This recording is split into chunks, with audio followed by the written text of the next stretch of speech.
நீ என்ன தென்மதுரை அரசாணியா நெசமாக வந்து இருக்கும் அல்லிராணியா நான் என்ற எண்ணம் கொண்டு நடக்காதம்மா நடந்தா தங்கையா கிட்ட நடக்காதம்மா இல்லாதத பொல்லாதது எல்லாருக்கும் சொல்லாது எம்மா எம்மா சும்மா சும்மா அங்கே இங்கே துள்ளாது பெண்ணாக வந்தாலே பெரும்பாகியம் முன்னோர்கள் சொன்னாரடி ஒரு வாக்கியம் வாயாடியே போல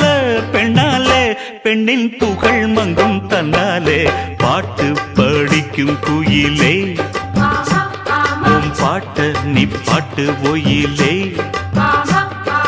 பூட்டி பூட்டிச்சு வப்பேன் வீட்டு கிளிய ஒன்ன காட்டில் தோரத்தி 2 போட்டு கிறங்க வப்பேன் தந்த